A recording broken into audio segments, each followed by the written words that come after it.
आज दहलीज आसमान छूने चली, डोर पतंग से अलहदा हो चली, बांध बादलों के पंख पैरों में, तारों की बस्ती की ओर चली। आज दहलीज आसमान छूने चली। अभी तो उगना ही चाहता है सूरज, अभी तो मेरी पूरी शाम नहीं ढली। आ गया खिलखिलाता नटखट सवेरा, रोशनी ने अंधियारे पे कालिख मली। आज दहलीज आसमां छूने चली। देख मेरे ख्वाबों की उड़ती पतंग, देख मेरे ख्वाबों की उड़ती पतंग, उमंगे भी उमड़ पड़ी मेरी गली।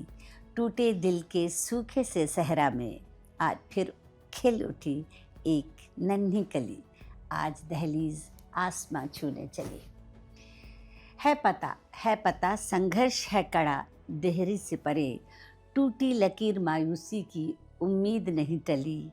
सुनहरा पल खड़ा है क्षितिज के उस पार, सुनहरा पल खड़ा है क्षितिज के उस पार। मैं सीता दहलीज लक्ष्मण रेखा हो चली। आज दहलीज आसमां छूने चली। नमस्कार दोस्तों, क्या कह रही ज़िंदगी में मैं ममता तिवारी आप सबसे मुखातिब हूँ। आप सोच रहे होंगे कि ये लेडीज़ डे आउट का, लेडीज़ डेज आउट का जो मैंने एक उन्वान दे रखा है, इस पे आज ये कविता पढ़ने का मन इसलिए हो आया कि हम सभी, मेरी 60 प्लस से ऊपर की दोस्त सहेलियाँ और मेरी बहनें, हम सब लोगों ने मिलकर एक सोलो, सिर्फ लेडीज़ ने मिलकर एक ग्रुप बनाया और हम लोगों ने एक बाहर की यात्रा की, मतलब इंडिया में ही। और हम इस यात्रा से बहुत खुश हुए। और जब हम लौट के यहाँ आए और फिर सब, अक्सर होता क्या है कि हम लोग देखते हैं इंस्टा पे या इस पे यूट्यूब पर देखते हैं, लोग ग्रुप के फ़ोटोज़ डाल देते हैं बस, पर किसी ने अपने एक्सपीरियंस को शेयर नहीं किया। और कोइंसिडेंट देखिए, मेरे से बहुत सारे 60 प्लस वालों ने कांटेक्ट भी किया और कुछ यंग लड़के लड़कियों ने जो अपने माता पिता को बाहर ले जाना, भेजना चाहते हैं, माताएं उनकी अलग से जाना चाहती हैं। होता अमूमन यही है ना कि हमेशा पति या बच्चों के साथ तो जाते ही हैं, पर जिम्मेदारियों के साथ जाते तो हम वो एंजॉय नहीं कर पाते। तो हमने ये यात्रा में क्या एंजॉय किया अकेली महिलाओं ने, तो इस बारे में हम सब बहुत उत्सुक भी हैं आपको बताने के लिए। और कुछ मेरी डॉटर इन लॉ है, उसने क्वेश्चन आयर तैयार किया है युवाओं की तरफ से, क्योंकि कुछ युवा अपनी माताओं को अकेले जाने से डर रहे थे, तो किस तैयारी के साथ भेजा जाए उस बारे में हमने चर्चा की। तो ये चर्चा कनिका गुप्ता के साथ। आपके लेडीज़ डे आउट के लिए आपको बहुत बधाई। आजकल यूट्यूब और इंस्टाग्राम पर हम देख रहे हैं केवल महिलाओं के 7-8 दिन की यात्रा, राष्ट्रीय और अंतर्राष्ट्रीय यात्रा के फोटोज। तो उन फोटोज के अलावा भी उत्सुकता है कि आप लोगों ने इस यात्रा को कैसे प्लान किया। सबसे पहले जब फाइनल हुआ कि आप इस लेडीज ग्रुप में यात्रा कर रहे हैं, तो आपने क्या तैयारियां की? सबसे पहले हम लोगों ने सोचा कि हम ऐसी महिलाओं का ग्रुप बनाएं जो अभी एकदम जाने के लिए कीन है, क्योंकि ये हमारा अच्छा वक्त था। गर्मी ख़त्म हो रही थी, हल्की हल्की बारिश शुरू हो रही थी। हम हिल स्टेशन भी जाना चाहते थे, हम समुद्र भी देखना चाहते थे, हम रेगिस्तान भी जाना चाहते थे, पर चूँकि गर्मी बहुत थी तो हम लोगों ने, और ऐसा हम लोग मकाम, ऐसी जगह चुनना चाहते थे जो अभी हम लोग जिससे थोड़े फैमिलियर हों, जिससे मतलब ऐसा हो कि हम जा चुके हो। जैसे मैं उस जगह पर 2-3 बार जा चुकी थी, पर चूँकि मुझे इस बार जगह का उतना वो नहीं था, जितना ये था कि हम एक ग्रुप में सिर्फ महिलाएं जा रहे हैं। तो इसलिए हम लोगों ने सबसे पहले ये डिसाइड किया कि हम एक जगह डिसाइड कर लें, फिर उसके बाद लोगों से पूछें। तो अभी कुल मिलाकर मेरी 3-4 बहनें और मेरी एक सहेली तैयार हुई, तो हम लोग 5 लोगों का ग्रुप तैयार हुआ। और इस तरह से हमने ये पहले ग्रुप बनाया, हमने उसको अपने व्हाट्सएप पर डाल दिया। अब इसके बाद आगे की तैयारी की। आने जाने और ठहरने के लिए क्या प्लान किया? हाँ, तो देखिए, हमने आने जाने के लिए सबसे पहले मैंने, देखिए ऑब्वियस सी बात है कि बच्चे भी घर के सदस्य भी इंटरेस्ट ले रहे थे कि भाई हम सब लोग महिलाएं अकेले जा रहे हैं। तो सबसे पहले मैंने सबों को इकट्ठा किया और सबसे एक बजट पूछा, क्योंकि देखिए बजट तो कितना भी हो सकता है, लेकिन सबसे बजट पूछा, सबको लेके चलना पड़ता है ग्रुप में। तो सब ने एक अपना एक बजट बता दिया। तो उस बजट के हिसाब से हमने पहले जगह तय की। हमने जगह तय की ऋषिकेश, चूँकि हम सब उम्रदराज हैं, हम सब 60 प्लस से थे, 60 प्लस से हम लोग 67 के बीच तक थे। तो हमने ये तय किया कि हम एक जगह निर्धारित कर लेंगे, जैसे हम ऋषिकेश में होटल में रुक जाएंगे और वहाँ से फिर हम पूरा ऋषिकेश घूमेंगे, हम हरिद्वार जाएंगे, देहरादून मसूरी जाएंगे और ऐसे 3-4 दिन में सब जगह टैक्सी से घूम के वापस होटल आ जाया करेंगे रात में और रेस्ट कर लिया करेंगे। तो इस तरह हमने जगह निर्धारित हमने तय की। फिर हमने अपने बेटे से मदद ली होटल के लिए, हमने भी कुछ सर्च किया सब महिलाओं ने और उसने भी सर्च किया। उसका कहना था कि आप चूँकि सभी महिलाएं और एक दूसरे के सपोर्ट की आपको ज़रूरत है, तो उसने 2 रूम्स का जो कि आपस में एडजॉइंट थे और एक स्वीट बुक किया और वो ऋषिकेश से करीब 15 किलोमीटर दूर शिवपुरी में था और उसका नाम था समिट गंगा रिसॉर्ट। और खूबसूरत बात ये थी कि अगर हम ऋषिकेश में जाकर गंगा स्नान नहीं कर पा सकते, जैसे कि वहाँ गंदगी बहुत हो गई है, तो हमारे होटल का बिल्कुल, होटल जंगल की तरफ था, तो होटल के बिल्कुल नीचे ही उनका प्राइवेट घाट बना था जहाँ पर पूजा भी होती थी, आरती होती थी और एक शादी भी हो रही थी। मतलब बहुत खूबसूरत मंज़र था और मज़ा आ गया उस दृश्य को देख के। इस तरह से हम लोगों ने सारी बुकिंग कर ली और टैक्सी मेरे बेटे ने पहचान वाली की, क्योंकि उसका ऐसा मानना था यहाँ से हम सब फ्लाइट से जा रहे थे, ऋषिकेश पहुँचने के बाद हमको जब वापस दिल्ली से फ़्लाइट लेनी थी तो हम लोगों ने ये तय किया कि वहाँ से हम टैक्सी से लौटेंगे। तो उसने अपने पहचान वाले टैक्सी वाले को दिल्ली एयरपोर्ट पे हमारे लिए कर दिया था। सामान कितना और क्या क्या लेकर जाएं, यह कैसे तय किया? ये जहाँ तक सामान की बात है, देखिए महिलाओं के साथ बहुत सामान होता है और सब महिलाएं इस समय अत्यधिक उत्साहित थी, तो हम सब ने सारी चीज़ों की इस तरह से तैयारी की कि हमने पर्सनल मेडिसिन सबको बोला, जिसकी पर्सनल जो भी मेडिसिन हो वो उसकी लिस्ट बनाए और उसका बैग तैयार करें। फिर हमने एक जनरल मेडिसिन का भी बैग तैयार किया। जनरल मेडिसिन में हमने खांसी, सर्दी, बुखार, दर्द, मूव और वॉमिट की, पेट दर्द की, मतलब इस तरीके की हमने सारी मेडिसिन, एक पुदीन हरा, ये सब इलेक्ट्रॉल, एक बैग, छोटा सा पाउच, इसका भी तैयार किया। इसके बाद ड्रेसेस की बात आई तो जैसे कि एज़ यूजुअल हम लोग को ने सोचा कि हम दिल से जो जो कपड़े पहनना चाहते हैं हम वो सर्च करेंगे और हमने जो है ऑनलाइन सर्च करके एक सी जो है फ्रेंडशिप ट्रिप 2026 की टी शर्ट्स जो है वो मंगाई सबके लिए एक सी। और फिर हमने तय किया कि हम इस दिन ये ड्रेस पहनेंगे। एक दिन हमने अपनी मर्ज़ी के ड्रेस चुने और किसी को किसी बात में आपत्ति नहीं थी। किसी दिन हम शॉर्ट्स पहनेंगे, किसी दिन हम सूट पहनेंगे, किसी दिन हम ड्रेस पहनेंगे और इस तरह से हम लोगों ने ये तैयारी की। और शूज़ की जहाँ तक बात है, हमने कोशिश की कि अगर रेन होती है तो मैंने कुछ ऐसे भी शूज़ के कवर भी मंगाए थे जिनको आजकल शूज़ पर डाल लो तो उनको पहन के जाने से शूज़ गीले नहीं होते हैं। रेन कोट के छोटे छोटे फोल्डिंग रख लिए थे, हालांकि ज़रूरत नहीं थी। होटल वाले आपको अम्ब्रेला भी प्रोवाइड करते हैं, रेन कोट भी प्रोवाइड करते हैं। और इसके अलावा कॉस्मेटिक्स का एक बैग बनाया, ड्रेसेस हो गई थी, 2 नाइट सूट रखे और टॉवेल वगैरह सब वहीं मिलती है। बस इस तरह से हमारे पूरी लिस्ट बनी। हम दोनों ने लिस्ट शेयर की आपस में, किसी का कुछ छूट रहा था। हाँ, गॉगल्स और कैप बहुत इम्पॉर्टेंट थे, क्योंकि कितना भी हमने कोशिश की, हमने सोचा कि वहाँ बारिश शुरू हो गई है, पर वहाँ बारिश शुरू नहीं हुई थी, थोड़ा ह्यूमिड और गर्म था। ये 15 जून के आसपास की बात है। आइटनरी कैसे बनाई? हाँ, आइटिनरी हमारी कुछ इस तरीके की थी कि हमने ऋषिकेश में रुकने की ठानी और फिर उसके बाद हमें देहरादून से होते हुए मसूरी के ऊपर, धनौल्टी के भी ऊपर एक सुरकंडा देवी है, इसमें हमें पूरा एक दिन लगने वाला था। हम लोग देहरादून तक जॉली ग्रांट एयरपोर्ट तक आए और फिर वहाँ से हमको टैक्सी वाला हमारा मिल गया था, वो हमें ऋषिकेश ले आया। ऋषिकेश प्रॉपर में न ठहर कर, हमने बताया वहाँ से 15 किलोमीटर दूर शिवपुरी में ठहरे। वो भी अच्छा रिहायशी इलाका भी है और बहुत अच्छे होटल्स हैं वहाँ, आसपास बहुत अच्छे होटल्स थे, लोग भी बहुत अच्छे थे।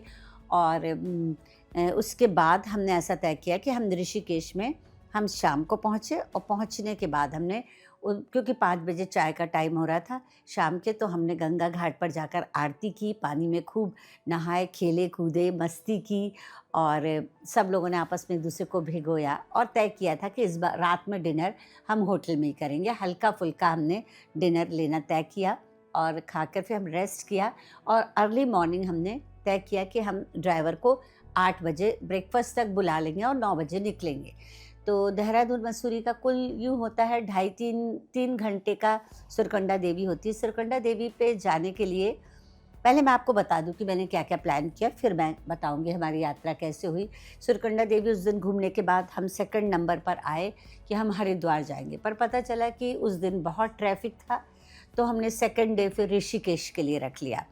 तो ऋषिकेश में जितने जो चीज़ें हमें देखनी हैं, हमने उसकी लिस्ट बना रखी थी, जैसे परमार्थ आश्रम, गीता भवन और गंगा आरती और देवप्रयाग, इस तरह से नीलकंठ महादेव, ये सब हमारी लिस्ट थी। ये ऋषिकेश के लिए था। थर्ड डे फिर हमने उसको शिफ्ट कर दिया हरिद्वार के लिए और उसी दिन हमने देवप्रयाग का भी सोचा। तो ये 3 दिन की जर्नी थी।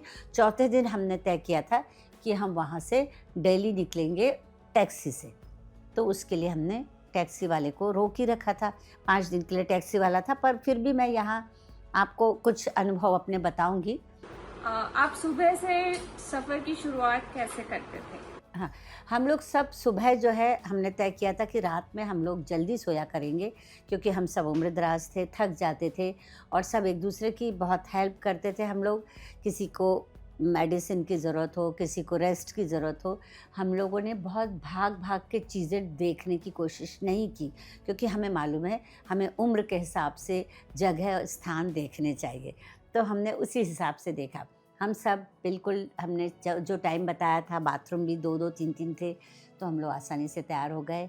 बुफ़े लगा हुआ था और सबसे अच्छी बात है हमको खाने-पीने की असुविधा नहीं हुई, क्योंकि हम लोग सब, किसी को डायबिटीज़, किसी को ब्लड प्रेशर, कुछ किसी को था, तो हमको हमारे हिसाब से ब्रेकफ़ास्ट वहाँ पर बहुत अच्छा मिला और तैयार होके हम लोग निकल गए सुरकंडा देवी के लिए।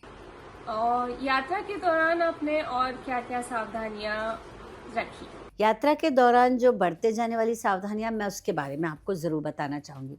एक हमसे मिस्टेक ये हुई कि हमको जो है, जो टैक्सी से हमें घूमना था लोकल, जैसे ऋषिकेश और उसके आसपास की जगह, तो हमें होटल की टैक्सी या लोकल टैक्सी लेनी चाहिए, क्योंकि उन्हें स्थान ज़्यादा अच्छे से पता होते हैं। हमारा ड्राइवर चूँकि चंडीगढ़ से आया था, तो उसे स्थान ठीक से पता नहीं थे। वो पूछ-ताछ के कैसे भी चला रहा था, पर हम लोगों ने मैप, गूगल मैप वगैरह भी लगाया, पर उसके बाद भी कुछ जगहें ऐसी होती हैं जिनके जाने के लिए 2-2 3-3 रास्ते होते हैं। तो उसमें एक बार हम लोग बड़े रास्ते की तरफ चले गए, तो हमारा काफ़ी टाइम वेस्ट हुआ था। तो इसलिए हमें ये एक तो सावधानी बरती हमने इसमें। दूसरी, किसी को अगर वॉमिट और इन सब की प्रॉब्लम होती है, तो उसका मार्जिन रख के चलना चाहिए। खाने-पीने की चीज़ें हमेशा साथ में रखनी चाहिए। ठीक है, रास्ते में मिलता है सब कुछ, लेकिन वो इसलिए साथ में रखनी चाहिए क्योंकि आपको लगेगा ये बच्चों जैसी बात है, पर नहीं। शूज़ आपके पास होने चाहिए, क्योंकि आप, और हर थोड़ी देर बाद हमें उतर के थोड़ा-सा चलने की ज़रूरत महसूस होती थी, क्योंकि कभी स्वेलिंग आ जाती है, कभी पेट फूल जाता है। इस तरीके की चीज़ें हम लोगों के साथ बहुत हो रही थी, क्योंकि हम सब उम्रदराज थे और इस बात के लिए हमने मेडिसिन रखी थी, लेकिन हम इस बात का भी ध्यान रखते थे कि हम अपने खाने-पीने में, ख़ास तौर से सुबह के समय, क्योंकि आफ्टरनून और डिनर का कोई भरोसा नहीं होता था कि दोपहर में ही घूमते थे, तो उस समय हमें लंच कहीं बाहर लेना पड़े।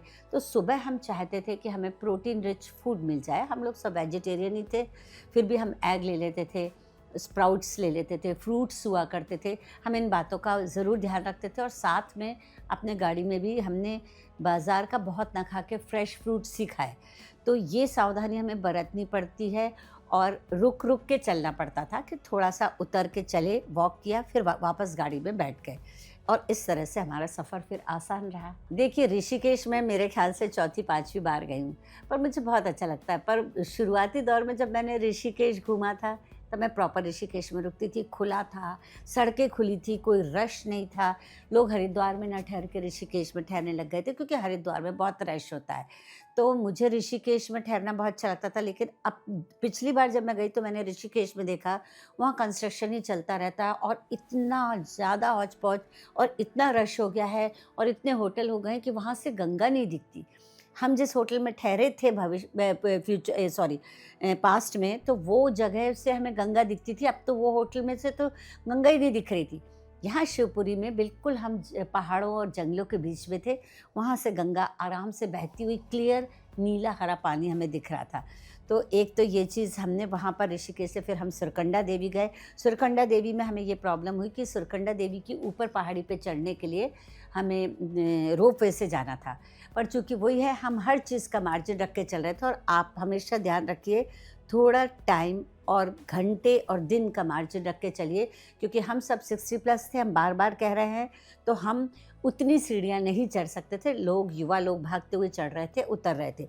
मौसम थोड़ा-सा ख़राब हो गया था, क्लाउडी हो गया था, तो हम रोपवे की लाइन में लग गए। लेकिन थोड़ी देर बाद उसने घोषणा की कि रोपवे चल तो रहा है और अभी अच्छे से चल रहा है, पर मैं कुछ कह नहीं सकता हूँ। उसका कहना था कि लौटने में अगर वो बंद हो गया तो आप वहाँ फँस भी सकते हो, फिर आपको सीढ़ी से भागते हुए आना पड़ेगा। तो हम सब लोगों ने, पाँचों ने आपस में डिसाइड किया कि जो मेजॉरिटी बोलेगी वैसा करेंगे, क्योंकि हो सकता है हम रोपवे से ना जाएं। फिर किसी ने बताया कि नहीं, आप लोग अगर सीढ़ी से जाएंगे तो आपको 1.5-2 घंटे सीढ़ी से चढ़ने में लगेंगे, उतरने में तो जल्दी हो जाता है। उस समय हम लोग क्योंकि लंबा रास्ता पकड़ के आए थे, तो वैसे हमें 5-6 घंटे गाड़ी में हो गए थे, तो हम लोगों ने कहा कि हम इतनी सीढ़ियाँ नहीं चढ़ सकते, और रोपवे का रिस्क हम लेना नहीं चाहते थे, क्योंकि वो जो थी ट्रॉली, वो बार-बार जो है बंद हो रही थी। तो उस तरीके से हमने सोचा कि हम वहीं से देवी के दर्शन कर लेते हैं, और हम सीढ़ियाँ भी नहीं चढ़ेंगे, क्योंकि हमारे 2 पार्टनर्स के पैरों में प्रॉब्लम थी। उस समय उन्हें कोई प्रॉब्लम नहीं हो रही थी, पर हम फ्यूचर का सोच के रुक गए कि आगे लौटने पर ये प्रॉब्लम बढ़ सकती है। तो हम लौट के वापस आए, और फिर हमने मसूरी होते हुए रास्ता लिया, और हम करीब रात में ऋषिकेश पहुंच गए, और अपने होटल में हम लोगों ने डिनर लिया। वैसे ही सादा खाना खाना था हमको, दाल चावल रोटी सब्जी, हम लोग यही खाते थे। और उसके दूसरे दिन हम लोगों ने तय किया कि हम नीलकंठ महादेव जाएंगे। नीलकंठ महादेव वहाँ से हमारे होटल से बहुत पास था, पर नीलकंठ महादेव के लिए भी देखिए, आपको मैं पहले ही बता दूँ, किसी भी स्थान पे आप जाएंगे आपको बहुत चलना पड़ेगा, और चलने के लिए आपको अपना स्टैमिना रखना पड़ेगा। तो इसलिए हम लोग खूब अच्छे से खा पी के निकलते थे। टैक्सी थी, सब था, लेकिन एक लिमिट के बाद आपको अपनी टैक्सी छोड़ देनी पड़ती है वहाँ से, और सीखते हैं हम वहाँ। पहले हमें पता चला कि जहाँ हमने टैक्सी छोड़ी, वहाँ से हमें पैदल नीलकंठ तक के लिए जाना है। अगल-बगल दुकानें बनी थी, लोग बाग जा रहे थे। उन्होंने 1 किलोमीटर कहा था, पास ही है, ऐसे कहते हैं पहाड़ में, लेकिन वो करीब मान के चलिए वो 2 किलोमीटर था। हम लोग वहाँ चल के गए, और जो लाइन में लगे हैं वहाँ पर काफ़ी असुविधा हुई, क्योंकि उस समय बहुत टूरिस्ट आए हुए थे, जबकि सबका कहना था स्कूल खुल गए तो अब टूरिस्ट नहीं होंगे, पर बहुत टूरिस्ट थे। और करीब 1.5-पौने 2 घंटे लाइन में लगने के बाद हमें नीलकंठ महादेव जी के दर्शन हुए। और फिर जब हम लौटे तो हम थोड़े होशियार हो गए थे। वहाँ पर हमें एक गाड़ी मिली, जो लोकल गाड़ी होती है जिससे वो लोग वहाँ आने देते हैं, उससे हम लोग अपनी टैक्सी तक आए, और फिर हम वापस लौट के होटल आए। हम लोगों ने आराम से खाया पिया, रेस्ट किया। दोपहर का हम दोपहर में 1 घंटे 1.5 घंटे ज़रूर रेस्ट करते थे, ताकि हम शाम के लिए फिर रेडी हो जाए। शाम को फिर हमारा ग्रुप निकल पड़ा गीता भवन परमार्थ आश्रम में जो गंगा आरती होती है वो देखने के लिए, और वो बहुत भव्य था। इतना भव्य, लेकिन वहाँ इतनी भीड़ थी क्योंकि कोई कथा चल रही थी, लेकिन इतना मनोरम दृश्य था कि हम आपको बता नहीं सकते। मन गदगद हो गया, बहुत खुश हो गया। फिर ये सब करने के बाद हम फिर रात में होटल में आए, और वैसे हम लोगों ने वहीं पर कुछ खा पी लिया था और आके आराम किया। अब तीसरा दिन हमें हरिद्वार जाना था, तो हरिद्वार के लिए पता चला कि टूरिस्ट बहुत आए हुए हैं, तो पहुंचने में ही हमें आधा दिन लग जाएगा, और जबकि उसके नेक्स्ट डे हमको निकलना था वापस दिल्ली के लिए। तो फिर हमने फिर देवप्रयाग जाने का निर्धारित किया। यहाँ मैं आपको एक सावधानी और बता देती हूँ। हमारा ड्राइवर, हमने कहा लोकल नहीं था, तो उसने बोला कि आधे रास्ते तक वो लाया। देवप्रयाग पास में था, 52 किलोमीटर था हमारे होटल से, और बिल्कुल सीधा रास्ता था, पहाड़ी पे चढ़ने का था। बस वहाँ पर ये था कि देवप्रयाग के बाद इधर बद्रीनाथ केदारनाथ के लिए रोड कटती थी। उसने आधे रास्ते पहुँचने के बाद बोला कि हमको आरटीओ का आरटीओ का परमिशन देना पड़ेगा, रजिस्ट्रेशन का, और वो हम लाए नहीं हैं। तो मैंने वहाँ के आरटीओ से बात की, तो उन्होंने कहा आप पहुँचिए, और वहाँ पहुँचने के बाद आप मेरी बात कराइए। दरअसल उसको मिसअंडरस्टैंडिंग हो गई थी। वो ये था कि केदारनाथ बद्रीनाथ जाने वाले भी उसी रास्ते से जा रहे थे, केदारनाथ बद्रीनाथ जाने वालों के लिए 1 महीने पहले रजिस्ट्रेशन कराना होता है और उस रास्ते पे आरटीओ जगह जगह लगे हुए थे। इस बार आरटीओ की चेकिंग, हम जिस रास्ते से भी ऋषिकेश के लिए भी जाते थे, देहरादून के लिए भी जाते थे, हम कहीं भी जाते थे, हर बार हमें आरटीओ क्रॉस करना पड़ता था, हर बार आरटीओ की चेकिंग होती थी। तो आपके ड्राइवर के पास लाइसेंस है कि नहीं, गाड़ी के कागज़ हैं कि नहीं, कि मेडिकल किट है कि नहीं, इंश्योरेंस है कि नहीं, इसके अलावा उसके पास हिल लाइसेंस अलग से होता है, वो है कि नहीं, ये सब होना चाहिए। और मैंने ये सब उससे जानकारी ली, उसने कहा सब है। फिर हमें कोई रजिस्ट्रेशन की चेकिंग नहीं हुई। देवप्रयाग में बेहद आनंद आया, खूब अच्छी जगह थी, काफ़ी लोग नहा रहे थे। हम लोगों ने पंडित जी के साथ मिलके मोक्ष वाले सब जो है अपने पितरों के लिए पूजा की और बहुत आनंद लिया। इतनी खूबसूरत जगह थी कि आप देखते ही बनती थी। वहाँ पर अलकनंदा और भागीरथी का मेल है और उसके बाद एक होने के बाद जो है नदी चल पड़ती है गंगा बन के। तो वो हमने 2 नदियाँ आपस में मिलते देखी, एक संगम देखा और उसके बाद हम लोग नीचे आए। जब पता चला कि हरिद्वार के लिए हम लोग लेट हो चुके हैं, तो ये तय पाया कि सुबह के समय हम लोग जब दिल्ली के लिए निकलेंगे, अगर रश नहीं रहा, ऋषिकेश से 2 रास्ते हैं हरिद्वार के लिए, तो एक अगर बहुत रश होता है तब वो एक्सप्रेस वे से ना निकाल कर दूसरे रास्ते से निकालते हैं, तब हर की पौड़ी देखने को नहीं मिलती। पर कोइंसिडेंट हम लोगों ने तय किया हम सुबह 7 बजे ही निकल जाएंगे, जिससे हमें हर की पौड़ी के दर्शन हो जाए और हमको एक्सप्रेस वे से भी जाने का मौका मिला। हमारी एक सिस्टर ने हरिद्वार नहीं देखा था, उनको हर की पौड़ी के दर्शन कराए और फिर हम दिल्ली के रास्ते के लिए निकल पड़े और इस तरह से फिर ये हमारी यात्रा संपन्न हुई। घर लौटकर आपको कैसा लगा और क्या महसूस हुआ? सच कहूँ, इस यात्रा में मुझे बेहद सुकून, बेहद आनंद और बेहद संतुष्टि मिली। शायद ये भी हो सकता है कि हम सब जो है अपनी ज़िम्मेदारियों से मुक्त हो चले हैं और साथ में भी कोई ज़िम्मेदारी नहीं थी। हम लोग एक-दूसरे का ख़्याल रखते थे और एक-दूसरे के चूँकि परिचित थे, एक-दूसरे की बीमारियों, एक-दूसरे की समस्याएँ, ये सब जानते थे। पर हमने वो सब ताक पे रख कर, सच बताऊँ कि एक बार भी कोई ऊ आ भी नहीं किया किसी ने, किसी को दर्द भी नहीं हुआ या अपनी सब हँस भी रहे थे कि देखो दर्द का एहसास भी नहीं हो रहा। हमने वो सब किया जो हम करना चाहते थे, खूब पानी में नहाए, कूदे, बच्चों जैसा दिल हो गया हमारा और मतलब ऐसा लग रहा था कि बचपन लौट आया है। तो मैंने एक सीख और एक सबक ली, जो मैं एक पुरानी नज़्म कई बार सुनाती हूँ, आज वो फिर से सुनाना चाहती हूँ। तो आप इससे समझ जाएँगे कि मेरी यात्रा कितनी सफल रही, कि हम क्यों खोजें ज़िंदगी के मायने हरदम, क्यों वक्त ज़ाया करें इस बेकार सी बात पे, क्यों चाहिए हर बार जीने की वजह हमें, कभी-कभी बेवजह भी तो जी के देखें। समंदर की छाती पे झूलें, खिड़की से हाथ निकाल आसमां छू लें, नदियों की गहराई नापें, सर्दियों में सिगड़ी तापें, घने जंगलों में पेड़ों से करे सरगोशी, जोर से चीख कर तोड़ दें मन की खामोशी, सुने पुकारें बाहें फैलाते पहाड़ों की, कैद करें तस्वीर खूबसूरत नज़ारों की, करें महसूस अंधेरे में झिंगुर की झुनझुन, पैदा करे कभी अपनी ही धुन, बैठ अकेले कभी मीठी यादें गुने, रुपहली रातों में सुनहरे सपने बुने, बेमतलब बात को कबीर की तरह धुने, छोड़ के शोरगुल ज़माने का आज सिर्फ अपने दिल की सुने। तो आप भी निकलिए इस तरह की यात्रा पे, बहुत मज़ा आएगा। आज बस यही कह रही है ज़िंदगी।